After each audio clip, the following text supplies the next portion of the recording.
अस्सलाम वालेकुम dear students, क्या हाल है जी आपके। उम्मीद करता हूँ आप सारे ठीक होंगे। शुरू करते हैं अल्लाह के पाक नाम से जो बहुत ही मेहरबान और निहायत ही रहम करने वाली ज़ात है। नाउन, प्रोनाउन, एडजेक्टिव और एडवर्ब आपको पढ़ाए जा चुके हैं मुकम्मल डिटेल के साथ। उनके लेक्चर्स आपको प्रोवाइड किए जा चुके हैं, पीडीएफ भी प्रोवाइड की जा चुकी हैं और उसका टेस्ट भी हो चुका है। लेकिन अफसोस है कि कुछ स्टूडेंट्स ने शायद लेक्चर्स नहीं सुने, सीरियस नहीं लिया बातों को, तो उनके टेस्ट में इतना अच्छा स्कोर नहीं था। जबकि कुछ स्टूडेंट्स का बड़ा बेहतरीन स्कोर था, 100% भी कुछ लोगों ने स्कोर किया, कुछ ने 90% स्कोर किया। तो उनको मैं जनाब अप्रिशिएट करता हूँ कि वो लोग ध्यान से लेक्चर सुनते हैं और समझते हैं। देखिए जी, आर्टिकल्स में आपको पता है कि 3 आर्टिकल्स हैं। एक आपके पास ए है, दूसरा आपके पास एन है और तीसरा आपके पास दी है। और इन तीनों आर्टिकल्स का अलग अलग तरीके से इस्तेमाल होता है, उसी को आज हमने समझने की कोशिश करनी है। सबसे पहले तो यार इस टेबल को आप रट्टा मार लो। यहाँ पर ये जो टेबल में आर्टिकल्स इस्तेमाल हुए ये हमेशा इसी तरह इस्तेमाल होते हैं। मेक अ नॉइस होता है हमेशा, गेट अ हेडेक होता है हमेशा, in the wrong, in the negative, in the affirmative, in the interrogative, in the positive, in the opinion. मतलब ये wrong, negative, affirmative, interrogative, positive और ओपिनियन, ये सारी की सारी जो लफ्ज़ हैं जो आपके सामने शो हो रहे हैं, इनसे पहले आपने हमेशा ही दी का वर्ड यूज़ करना है। हमेशा कौन सा वर्ड, आर्टिकल यूज़ करना है, दी इस्तेमाल करना है। नॉइस से पहले आप हमेशा ए इस्तेमाल करेंगे और हेडेक से पहले आप हमेशा ए इस्तेमाल करेंगे। और ये कई बार सेंटेंस करेक्शन में भी आ जाता है। I have got headache, I have got a headache, I have got the headache, कौन सा करेक्ट है? तो आपको करेक्ट सिलेक्ट कौन सा करना होता है, I have got a headache. ठीक है, तो इसको तो भाई रट्टा मार लो आप अच्छी तरह, इसमें तो कोई समझाने वाली फ़िलहाल बात है नहीं। उसके बाद नेक्स्ट है हमारे पास, देखें ये 2 सेंटेंस उसने दिए भी हैं आपके पास। शी रिप्लाइड, अब देखें यहाँ पर ये लिखा हुआ है ना कि शी रिप्लाइड इन नेगेटिव, और इसका करेक्ट क्या होगा, she replied in the negative. She replied in the negative आपके पास करेक्ट हो जाएगा। ही इज़ इन रॉन्ग, तो इसका करेक्ट क्या होगा, he is in the wrong, क्योंकि ऊपर मैं आपको ये बता चुका हूँ। He is in the wrong क्या होगा आपके पास, करेक्ट हो जाएगा। ठीक है, उसके बाद बड़ा इंपॉर्टेंट एक रूल है कि जब भी आप किसी जानवर को या किसी भी चीज़ की पूरी आप नस्ल को जाहिर करना चाहते हैं ना, पूरी की पूरी नस्ल को, तो उससे पहले आप हमेशा दी लगाते हैं। ठीक है, जैसे दी पुअर है, गरीब लोगों की पूरी आप नुमाइंदगी करना चाहते हैं तो आप उससे पहले दी लगाएंगे। दी डॉग है, यानी आपने पूरे कुत्ते की जो नस्ल है उसकी पूरी की पूरी नुमाइंदगी अगर आपने कर दी तो आप दी लगा सकते हैं उससे पहले। ठीक है, तो मकसद ये है कि दी आप जो है पूरी क्लास को जाहिर करने के लिए, पूरी फैमिली को, पूरा उसका जो ग्रुप होता है उसको जाहिर करने के लिए लगाते हैं। तो dog is a faithful animal गलत है, बल्कि ठीक क्या होगा, the dog is a faithful animal, क्योंकि आपको यहाँ पर उस जानवर की पूरी नस्ल की नुमाइंदगी करनी है, जानवर की पूरी नस्ल की नुमाइंदगी करनी है। उसके बाद अगर आप सच बोलने की बात करते हैं तो याद रखिए हमेशा जब भी आप सच बोलते हैं तो आप स्पीक अ ट्रूथ होता है या फिर टेल द ट्रूथ होता है, कभी भी और कोई वर्ड आप इसके लिए यूज़ नहीं कर सकते। लेकिन आप जब झूठ बोलने की बात करते हैं तो हमेशा वो टेल अ लाई होता है, वो कभी भी स्पीक अ लाई नहीं होता। इसको तो आप अच्छे तरीके से याद करें। बहुत सारे लोग स्पीक अ लाई को ठीक कर जाते हैं, हमेशा टेल अ लाई होता है, स्पीक अ लाई कभी भी नहीं होता। ठीक है, उसके बाद अगर आपने किसी का शुक्रिया अदा करना हो तो आप हमेशा उसको शो करते हो, एक्सप्रेस करते हो। हमेशा आप अपने शुक्रिया को शो या एक्सप्रेस करते हो, ग्रेटिट्यूड को, और कोई वर्ड इसके लिए यूज़ नहीं होता। मिसाल के तौर पर यहाँ पर आपके पास नेक्स्ट आपके पास एग्जाम्पल है। एग्जाम्पल अगर आप ध्यान दें, ये देखें तो यहाँ वो कह रहा है he told his thanks to me. तो यहाँ पर आप यार थैंक्स कह रहे हो, उसको शुक्रिया अदा कर रहे हो, तो ही टोल्ड नहीं आएगा, बल्कि क्या आएगा, ही एक्सप्रेस्ड। क्या आएगा, he expressed his thanks to me. इसी तरीके से नीचे एक सेंटेंस है आपके पास और यहाँ पर लिखा हुआ है ही सेड अ लाई। तो ही सेड मैंने ऊपर बताया है हमेशा he told a lie, he tell a लाई होता है। ठीक है जी, उसके बाद नेक्स्ट हमारे पास है सिंगुलर कॉमन नाउन से पहले आप हमेशा ए एन दी इस्तेमाल कर सकते हैं। ठीक है, सिंगुलर कॉमन नाउन है तो आप ए भी लगा सकते हैं, ए एन भी लगा सकते हैं, दी भी लगा सकते हैं। दिस इज़ पेन नहीं होता, दिस इज़ अ पेन होता है। शी इज़ अ गर्ल होगा, ही इज़ अ बॉय होगा। ठीक है, तो आप आ लगाकर उनको इस तरीके से सिंगुलर कॉमन नाउन्स को यूज़ करते हो। लेकिन अगर आपके पास, अच्छा अब यहाँ पर आ जाता है एन को आपने कहाँ पर इस्तेमाल करना है। ये बड़ा इंपॉर्टेंट यूज़ है जो कि एन को आपने कहाँ पर यूज़ करना है। बहुत सारे लोग कहते हैं जी जहाँ पर भी वावल आ जाएगा आपके पास, ए, ई, ओ, यू और डब्ल्यू, ठीक है, वो कहते हैं जी जहाँ पर भी ये वावल आपके पास आ जाएंगे, डब्ल्यू नहीं है sorry, A, E, O, I, O, you, ठीक है ना, आई, ठीक है। वो कहते हैं जी जहाँ पर भी ये मैं डब्ल्यू गलती से लिख दी है, ये 5 आपके पास वॉवल आएंगे, उनसे पहले आपने हमेशा एन का वर्ड इस्तेमाल करना है। ये बात, इसमें कोई शक नहीं है। जैसे आपके पास एन एलिफेंट है, ई से आपके पास एलिफेंट बनता है तो उससे पहले आप एन इस्तेमाल करते हैं, ठीक है। ओ से आपके पास ऑक्स बनते हो तो आप कहेंगे एन ऑक्स। यू से आपके पास अम्ब्रेला बनता है तो आप कहेंगे एन अम्ब्रेला।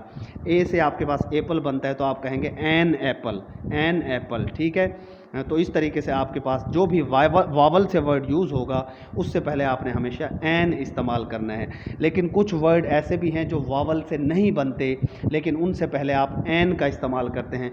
मिसाल के तौर पर मैं आपके सामने लिख देता हूँ ऑनेस्ट मैन, ऑनेस्ट मैन यानी कि ईमानदार आदमी।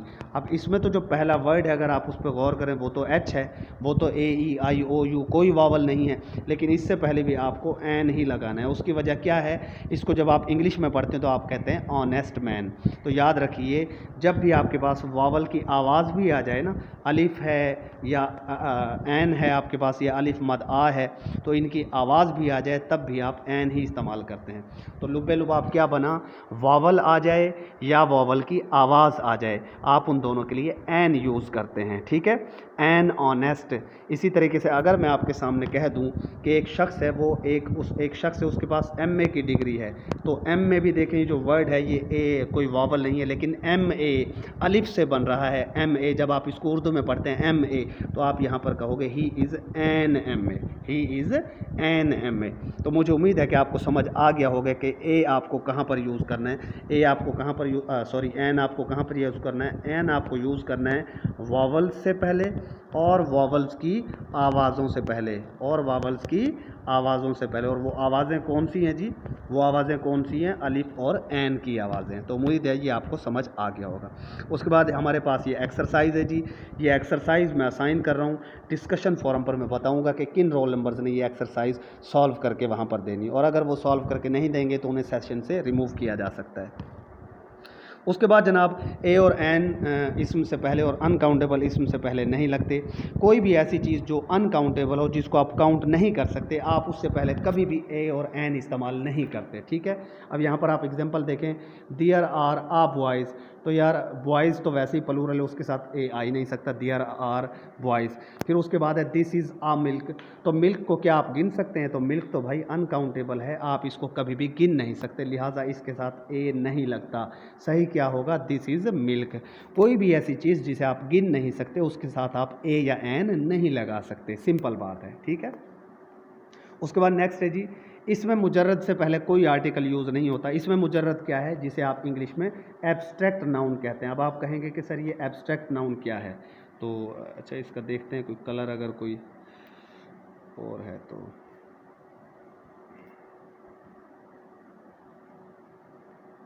नहीं, आई थिंक इसमें कोई कलर कोई नहीं है। अच्छा, इसमें मुजर्रद से मुराद होता है एब्स्ट्रैक्ट नाउन। एब्स्ट्रैक्ट नाउन क्या है, कोई भी ख्याली नाउन जिसे आप छू नहीं सकते, देख नहीं सकते। जैसे हैप्पीनेस है, ब्रेवरी है, तो आप ये नहीं कह सकते कि आई सा अ ब्रेवरी, मैंने वहाँ पर एक बहादुरी देखी, आई सा एन ब्रेवरी। तो आप कभी भी इनके ना दी ब्रेवरी, आप इनसे पहले ना आप आर्टिकल लगाएंगे ही नहीं। एब्स्ट्रैक्ट नाउन से पहले आप कभी भी आर्टिकल यूज़ नहीं करते, सिंपल बात है यहाँ पर। जैसे यहाँ पर है ब्यूटी नीड्स नो ऑर्नामेंट्स। अब ब्यूटी खूबसूरती ये एक एब्स्ट्रैक्ट नाउन है, इससे पहले आप कोई आर्टिकल नहीं लगाएंगे, ठीक है। Beauty of this watch is matchless, लेकिन अगर आप उसी ब्यूटी को मखसूस कर दें, मतलब एक तो आपने कह दी ना जनरल बात कि beauty needs no ornaments, no ornaments, कि ब्यूटी को किसी जेवर की या जवाहरात की ज़रूरत नहीं होती है, जनरल बात है, तो इसमें आप दी ए एन नहीं लगाते। लेकिन अगर आप किसी ख़ास घड़ी की बात कर रहे हैं, किसी ख़ास लड़की की बात कर रहे हैं, किसी ख़ास इंसान की, किसी ख़ास नज़ारे की बात कर रहे हैं, तो वहाँ पर फिर आप उसके साथ दी लगाएंगे। जैसे यहाँ पर ये सेंटेंस पर अगर आप गौर करें तो वो कह रहा है the beauty of this watch is matchless, इस घड़ी की खूबसूरती मैचलेस है, इसका किसी से कोई मवाजना नहीं है। तो एक ख़ास घड़ी की खूबसूरती की बात हो रही है, तो यहाँ पर आपको दी लगाना पड़ेगा। वैसे आप ब्यूटी के साथ कभी भी दी नहीं लगाएंगे, क्योंकि the beauty is a abstract noun, beauty is an abstract noun, ठीक है। It is an abstract noun, या आप इसे इसमें मुजर्रद भी कहते हैं।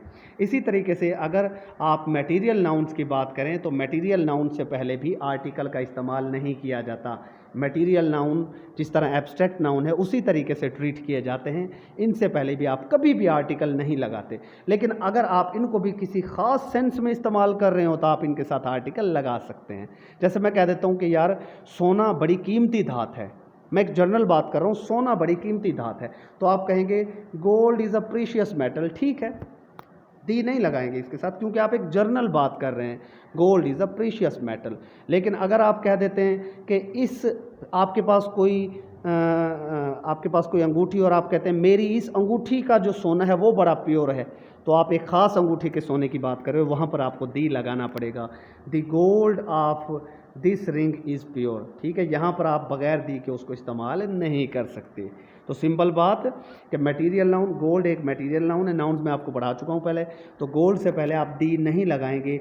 लेकिन अगर आप एक किसी ख़ास घड़ी की, ख़ास जेवर के गोल्ड की बात कर रहे हो, किसी ख़ास सोने की बात कर रहे हो, तो उससे पहले आपको दी लगाना पड़ेगा, ठीक है। तो मुझे उम्मीद है कि एब्स्ट्रैक्ट नाउन और मटेरियल नाउन के साथ दी किस तरह इस्तेमाल करना है आपको पता चल चुका होगा। ये एक्सरसाइज मैं असाइन नहीं कर रहा, ये मैं आपको करवा देता हूँ यहाँ पर। तीसरी एक्सरसाइज फिर आपके असाइनमेंट होगी। पहला क्वेश्चन है an iron is found in Pakistan.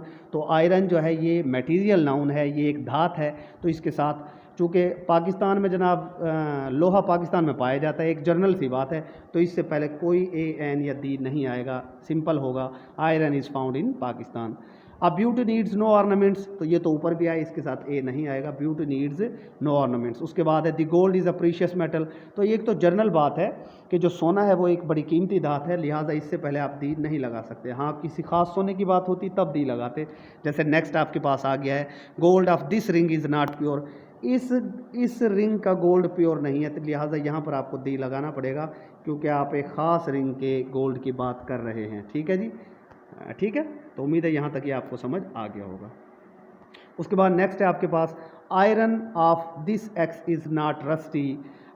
इस कुल्हाड़े का एक्स मेरे ख्याल है, हाँ जी कुल्हाड़ा, इस कुल्हाड़े का जो आयरन है, लोहा है, वो जंग आलूद नहीं है, तो एक ख़ास कुल्हाड़ा है, उसके लोहे की बात हो रही है, तो लिहाजा यहाँ पर भी आपको दी लगाना पड़ेगा क्योंकि आपने एक ख़ास कुल्हाड़े के आयरन की बात की है, कुल्हाड़े के आयरन की बात की, यहाँ पर आपको दी लगाना पड़ेगा। सिंपल बात यह है कि यार कोई धात है, कोई एब्स्ट्रैक्ट नाउन है, उससे पहले दी आप नहीं लगाते, लेकिन अगर आप उसको ख़ास कर देते हैं किसी चीज़ के साथ मुंसलिक तो आपको लगाना पड़ता है। उसके बाद है जनाब मंदरजा झील पर दी लगेगा, इनके साथ ये जो आपके सामने अभी शो होंगे इनके साथ आपको हमेशा दी लगाना पड़ेगा। फितरत की लासानी चीज़ों के साथ, फितरत की लासानी चीज़ें कौन सी होती जो कभी भी ख़त्म नहीं हो सकती, जो कभी भी ख़त्म नहीं हो सकती, फितरत की लासानी चीज़ें हैं। जैसे आपके पास अर्थ है, फितरत की लासानी चीज़ है जी अर्थ, जाहिर सी बात है यार, अर्थ कोई ख़त्म हो रही है। सूरज है, ये भी लासानी है, इसका कोई जोड़ नहीं है, सूरज लासानी है, तो सूरज से पहले भी आपको दी लगाना पड़ेगा। दी सन है, दी अर्थ है, जितने भी सैयारे हैं, सितारे हैं, उनसे पहले आपको दी लगाना पड़ेगा, ठीक है। उसके बाद आम इसम को ख़ास बनाने के लिए, आम इसम को, अब जैसे आप कहते हैं आयशा स्नेक, मैंने एक सांप देखा, मैंने एक सांप देखा, आयशा स्नेक, ये आम बात है, लेकिन इसके साथ आप दी भी लगा सकते हैं। दी स्नेक वाज ब्लैक, मैंने एक सांप देखा और वो सांप क्या था, ब्लैक था, तो आपको दी लगाना पड़ेगा आगे चलकर। आप बात कर रहे हो ना कि मैंने एक सांप देखा, वो सांप ब्लैक था, पहले आप कहोगे आई सा स्नैक, मैंने एक सांप देखा, लेकिन फिर आगे आप दोबारा उसी सांप की बात करोगे तो आप कहोगे दी स्नैक वाज ब्लैक। सिंपल बात यह है कि अगर एक ही चीज़ की बात दो बार की जाए, एक ही चीज़ की बात दो बार की जाए तो वहाँ पर आप दी का इस्तेमाल करते हैं, वहाँ पर आप दी का इस्तेमाल करते हैं, ठीक है। उसके बाद हमेशा तीसरी डिग्री से पहले तो हमेशा दी लगता है। जैसे यहाँ पर है she is tallest girl in the class, गलत है, she is the tallest girl in the class, हमेशा थर्ड फॉर्म से, थर्ड डिग्री से पहले दी लगाया जाता है, ठीक है। उसके बाद किसी जानवर की पूरी नस्ल की बात की जाए तो ये पहले ही पढ़ा चुका हूँ, the dog is a faithful animal, ठीक है। उसके बाद किसी पूरी कौम को या ग्रुप को जाहिर करना हो, जैसे आप सारे दुनिया के गरीबों को जाहिर कर रहे हो, तो rich should not hate poor, गलत है, बल्कि आप क्या लगाओगे, the rich should not hate the poor, ठीक है। दी पुअर सारे गरीबों को जाहिर कर रहा है, दी रिच पूरे रईसों को जाहिर कर रहा है। तो किसी ग्रुप को मुकम्मल जाहिर करना है तो उससे पहले भी आपको दी लगाना ही पड़ेगा, ठीक है। इसी तरीके से जनाब समंदर हैं, कौमें हैं, जजीरे हैं, पहाड़ हैं, और सहराओं के नाम हैं, इनसे पहले भी आपको दी लगाना पड़ेगा। ठीक है जी।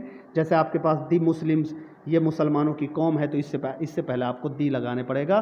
दी Muslims are a brave nation, मुसलमान एक क्या है, बहादुर कौम है। इसी तरीके से दरियाओं के नामों से पहले भी आपको दी लगाना पड़ेगा। दी इंडस, दी रावी, दी चनाब। ठीक है, इस तरीके से जितने भी जो दरिया हैं उनसे पहले भी आपको दी लगाना पड़ेगा।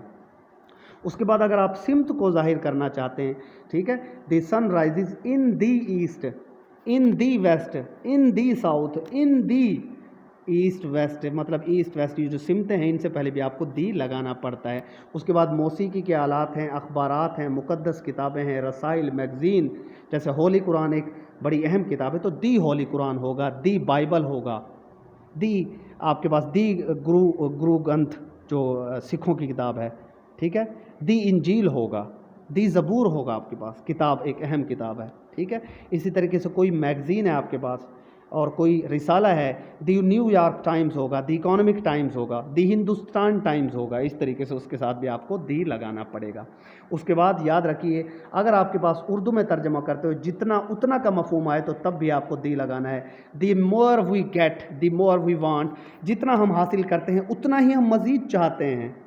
जितना हमें पैसा मिलता है हम उतना ही मज़ीद पैसा चाहते हैं, तो जितना उतना का जहाँ पर भी मफहूम आएगा वहाँ पर भी आपको दी लगाना पड़ेगा, दी लगाना पड़ेगा। ठीक है जी।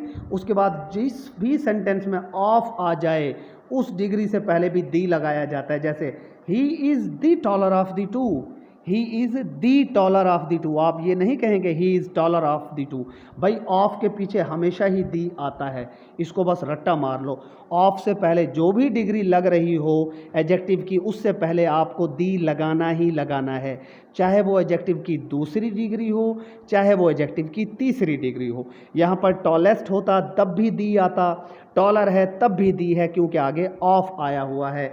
ऑफ से पहले पीछे हमेशा आपको दी का इस्तेमाल करना ही करना है। तो उम्मीद है ये बात आपको यहाँ तक समझ आ गई होगी। ठीक है। उसके बाद जनाब ये जो नाम वगैरह होते हैं ना आपके पास, प्रॉपर नाउन, जैसे शहजाद है, ठीक है, शहजाद है, अली है, इनसे पहले आप कभी भी यार दी नहीं लगाते। ठीक है, Shahzad is a tall boy ही ठीक होता है, Shahzad is a tall boy, Ali is a tall boy, तो इस तरीके से ये ठीक हो। लेकिन जो कायदे आज़म ये टाइटल है इसके साथ आपको दी लगाना है। टाइटल के साथ आप हमेशा दी का इस्तेमाल करते हैं, लेकिन आम नाम के साथ आप दी का इस्तेमाल नहीं करते। तो मुझे उम्मीद है कि ये बात आपको समझ आ गई होगी। कायदे आज़म एक टाइटल है, लिहाजा इसके साथ आप दी लगा सकते हैं।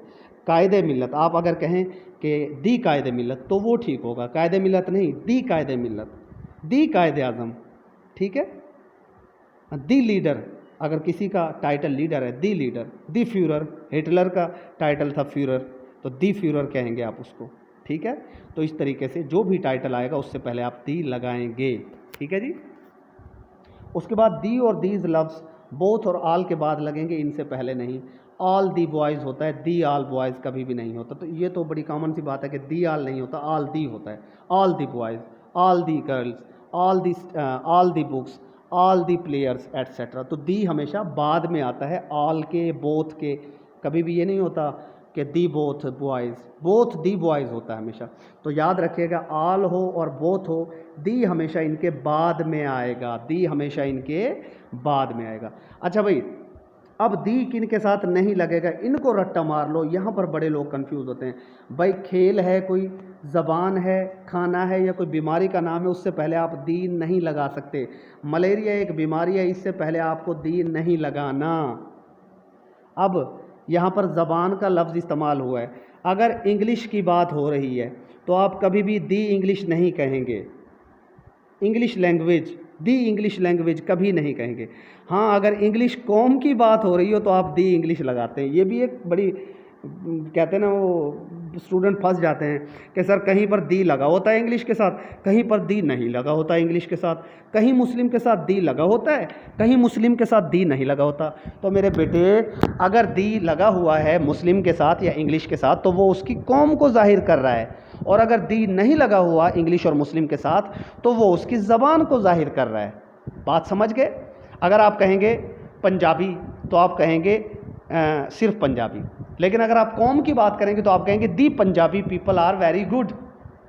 दी Punjabis are really nice, the Punjabis are really hard working people, क्योंकि आप वहाँ कौम की बात कर रहे हैं। लेकिन अगर आप ज़बान की बात करेंगे तो आप कहेंगे Punjabi is a nice language, ये नहीं कहेंगे the Punjabi is a nice language. तो मुझे उम्मीद है ये बात आपको समझ आ गई होगी।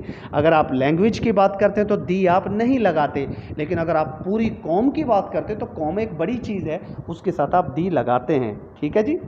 उसके बाद नेक्स्ट ये हमारे पास एक्सरसाइज है जी, और ये एक्सरसाइज चले मैं सॉल्व करवा देता हूँ। एक ही एक्सरसाइज सिर्फ मैं आप स्टूडेंट्स को असाइन कर रहा हूँ, और वो आपने डिस्कशन फोरम पर सॉल्व करनी है। रोल नंबर्स मैं बता दूंगा डिस्कशन फोरम पर किन्होंने वो सॉल्व करके देनी है। This is a ring that I bought yesterday, ये वो रिंग है जो मैंने कल ख़रीदी थी। तो यार दिस इज़ अ रिंग, ये वो रिंग है जो मैंने कल ख़रीदी, तो देखिए ख़ास रिंग हो गई ना। तो यहाँ पर आपने एक ही जगह पर क्या लगाना है, this is the ring that I bought yesterday. उसके बाद है he is a fattest boy in the class, तो यार फैटेस्ट बॉय ये तो उस लड़के की तीसरी डिग्री है मोटे होने की। He is the fattest boy, he is a नहीं आएगा, थर्ड डिग्री से पहले हमेशा दी लगाते हैं। He is the fattest boy in the class. उसके बाद Nile is the longest river of the world, जो दरिया नील है वो दुनिया का सबसे लंबा दरिया है। तो मैंने बताया था दरियाओं से पहले, समंदरों से पहले, जजीरों से पहले, उनसे पहले दी लगता है। तो यहाँ नील से पहले क्या आ जाएगा, the. The Nile is the longest river of the world. She is wiser of the two, तो मैंने बताया था वाइजर ऑफ आया हुआ है, तो ऑफ से पहले यहाँ वाइजर से पहले दी आएगा। She is the wiser of the two, she is the wiser of the two. I love the Pakistan, तो यार पाकिस्तान के साथ, ये तो एक मुल्क का नाम है, पाकिस्तान के साथ दी नहीं लगता। हाँ कुछ सूबे होते हैं जैसे दी दक्कन है, दी दक्कन है, उनके साथ आप दी लगा देते हो, लेकिन ये हर मुल्क के नाम के साथ दी नहीं लगता। ये नहीं है कि आप इसके साथ दी लगा दो पाकिस्तान के साथ। I love Pakistan, simple. The both girls are wise, और both the girls are wise होता है यार, बोथ दी होता है, दी हमेशा बाद में आता है। Aslam is suffering from the typhoid, तो ये बीमारी का नाम है। बीमारी कोई बहुत कोई अच्छी चीज़ है भाई, तुम उसके साथ दी लगा रहे हो। बीमारी के साथ कभी भी दी नहीं लगता, बीमारी के साथ दी नहीं लगता। और ज़्यादा जो खाने खा के तुम बीमार होते हो उन खानों के साथ भी दी नहीं लगता, ठीक है। और जो तुम ज़बान चलाते हो उस ज़बान के साथ भी दी नहीं लगता। और खेल खेल कर जो तुम ख़राब होते हो उसके साथ भी दी नहीं लगता। तो ठीक है, इनको याद कर लो। खेल के साथ ज़बान दी नहीं लगता, ज़बानों के साथ दी नहीं लगता, खानों के साथ दी नहीं लगता, बीमारियों के साथ भी दी नहीं लगता। टाइफाइड एक बीमारी है, लिहाजा इसके साथ भी दी नहीं लगेगा। तो जनाब ये आज का लेक्चर था। उम्मीद है कि आप लोगों को ये समझ आ गया होगा, और मैं उम्मीद करता हूँ कि आप इनको बेहतरीन तरीके से तैयार करके भी आएंगे। ठीक है जी। तो नेक्स्ट वीडियो तक के लिए अल्लाह हाफिज़ करते हैं आपको। लेकिन आप लोगों से एक रिक्वेस्ट है यार, जो लोग ये चैनल देख रहे हो वो इस चैनल को अगर आप सब्सक्राइब कर लोगे ना तो आपका फ़ायदा है, इसमें कोई नुकसान नहीं है। क्योंकि हम यहाँ पर डेली लेक्चर्स भी अपलोड करते हैं, और लेक्चर्स अपलोड होने के साथ साथ और भी काफ़ी सारी चीज़ें यहाँ पर करवाई जाती हैं। मसलन वो काफ़ी सारी चीज़ें क्या हैं, उन काफ़ी सारी चीज़ों में ये कि डेली आपको मुख्तलिफ़ टेस्टों के बारे में बताया जाता है, मुख्तलिफ़ जॉब्स के बारे में बताया जाता है, और भी बहुत सारी ऐसी चीज़ें हैं जो आपको यहाँ पर प्रोवाइड की जाती हैं। मुख्तलिफ़ PDFs प्रोवाइड की जाती हैं, और जो डेली बेसिस पर PPSC FPSC के टेस्ट हो रहे हैं उनकी मालूमात आपको दी जाती हैं। लिहाजा यार सब्सक्राइब करो और बेल आइकन को ज़रूर प्रेस करो, और मिलते हैं फिर इंशाल्लाह नेक्स्ट वीडियो में। स्टे ब्लेस्ड, अल्लाह हाफिज़।